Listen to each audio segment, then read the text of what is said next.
Have you ever wondered what it's like to wake up every morning feeling truly alive? Even as the years add up, to still have that spark, that sense of purpose, long after others might have said your best days are behind you? Well, my friend, you're not alone. In fact, there are places in this world where people don't just live longer, they thrive. They dance at 90, garden at 100, and share stories with great-grandchildren they never thought they'd meet. And today, we're going to uncover their secrets. Now, you might think these secrets involve fancy diets or grueling workouts. But what if I told you it's much simpler than that? Over the years, I've talked to researchers, read stacks of studies, and even met a few of these remarkable centenarians myself. And what I've learned is this: living a long, vibrant life isn't about chasing youth. It's about embracing habits that nurture your body, mind, and spirit. Habits so simple, you might already be doing some of them without realizing their power. Let's explore the first of these habits. One that's kept communities in Okinawa, Sardinia, and Loma Linda thriving for generations. It's not a pill, a potion, or a pricey gym membership. It's something far more profound. And yet, it's free. The oldest people on Earth have one thing in common. They're never truly alone. And I don't just mean having someone to chat with now and then. I'm talking about deep, rooted connections, people who show up day after day, year after year. In Okinawa, they call these circles moais. Groups of friends who've been together for decades, sharing joys, sorrows, and everything in between. In Sardinia, it's common for 3 generations to live under one roof, sharing meals and stories. And in Loma Linda, California, a community of Seventh-day Adventists prioritizes weekly gatherings that are as much about laughter as they are about faith. This is Kathy's Moai, her dear friend from their weekly knitting circle. They've been meeting every Thursday for 15 years.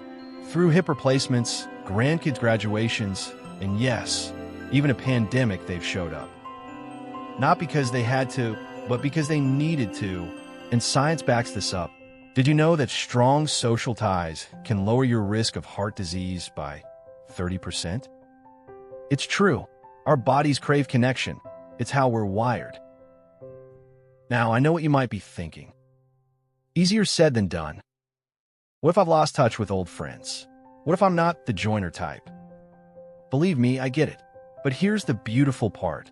Connection doesn't have to be complicated. It could be as simple as sharing a pot of tea or coffee with a neighbor, volunteering at the library, or even waving to the mail carrier every morning. The key is to make it regular, consistent, like breathing. Start small. Call that cousin you've been meaning to catch up with. Say yes to the church potluck, even if you're only staying for 30 minutes. Or if leaving the house feels tough these days, well, that's the miracle of technology. My friend Edna just turned 93, and she's in a virtual book club with folks from 6 different states. She says they argue about mystery novels louder than her grandkids argue about pizza toppings. But here's the thing. This habit isn't just about adding years to your life. It's about adding life to your years. One of my favorite stories comes from a 101-year-old woman in Sardinia. When asked her secret, she grinned and said, "I never let the sun set on an argument." For her, connection meant choosing love over pride day after day. And isn't that what we all want? To leave this world knowing we mattered to someone. So this week, I challenge you. Reach out to one person. Not a text, not an email. Use your voice. Let them hear the warmth in your laugh. And if you're met with an answering machine, leave the silliest message you can think of. Trust me, it'll make their day. Now, this first habit, staying deeply connected, is like the roots of a mighty oak. But roots alone aren't enough. To truly thrive, we need something else, something that keeps our bodies strong and our spirits light. And that's where our second habit comes in. It's not about running marathons or lifting weights. No, this is a kind of movement that feels less like exercise and more like joy. You know, when I first heard that the world's oldest people never set foot in a gym, I'll admit, I was skeptical. After all, we're told every day that exercise is the key to longevity, right? But here's the twist. These centenarians aren't doing burpees or counting steps on a smartwatch.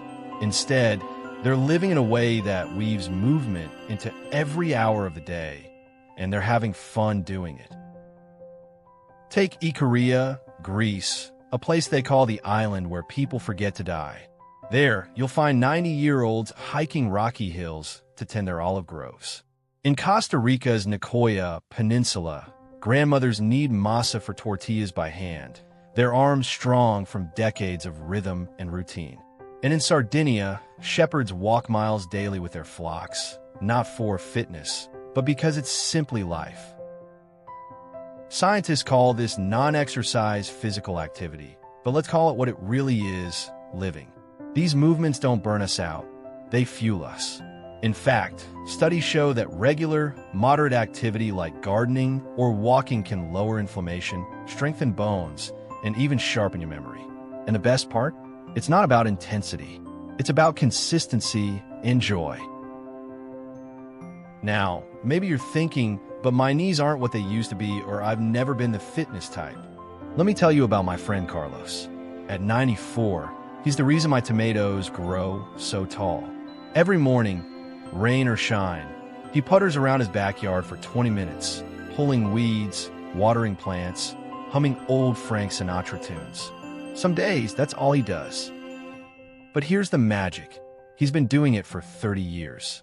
That's over 3,000 hours of fresh air, gentle squatting, and sunlight on his skin. No personal trainer needed. The secret here isn't sweating, it's savoring. Find a movement that feels less like a chore and more like a gift to yourself. Love music? Dance while you fold laundry. Miss chatting with neighbors? Offer to walk their dog.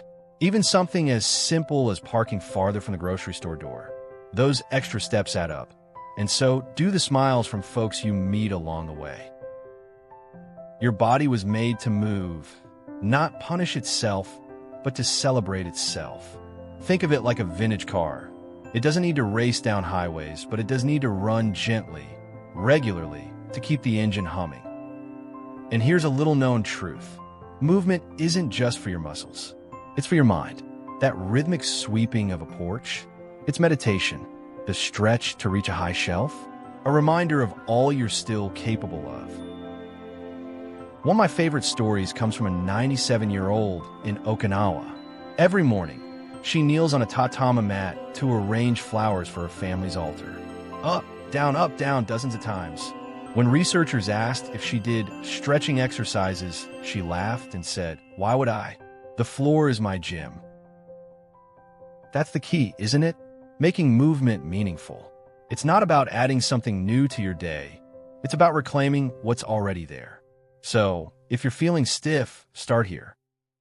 For the next week, spend 10 minutes a day doing something you enjoy that also moves your body. Shell peas on the porch. Play keep up with a balloon. Even swaying to a favorite song while you stir the soup counts.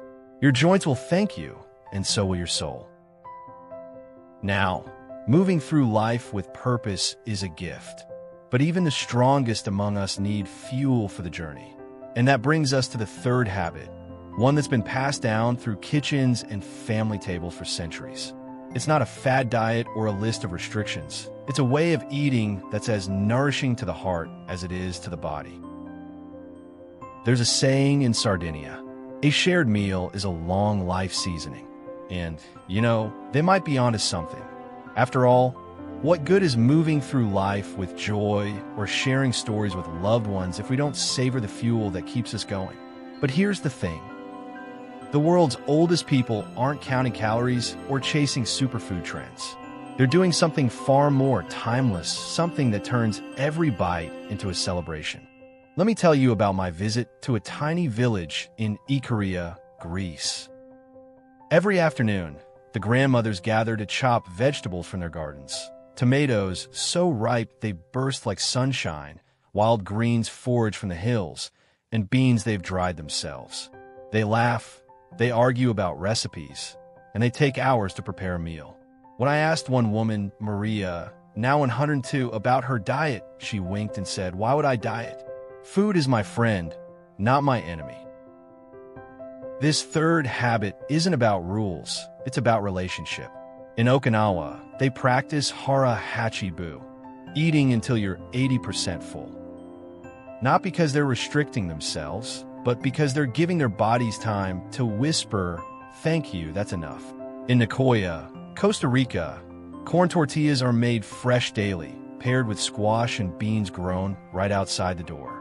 And in Loma Linda, families prioritize plant-based meals, not out of fear, but out of reverence for the earth. My own grandma used to say, "Food tastes better when it's got a story." She'd serve stew made with tomatoes from her garden. And as we ate, she'd tell us about the summer she grew them, how the rain almost washed them away, but she stubborned through. Those meals weren't just nourishment, they were legacy. And science tells us that eating this way, seasonal, whole, and shared, can lower inflammation, boost your heart, and even add years to your life. Now, I'm not saying you need to grow all your own food or never enjoy a slice of pie again. Heaven knows I've got a weakness for peach cobbler. But what if we took a page from the centenarians' cookbook? Start with one meal a week where you eat slowly, savoring each flavor. Choose one vegetable you've never tried, maybe rainbow chard or a purple sweet potato, and make it an adventure.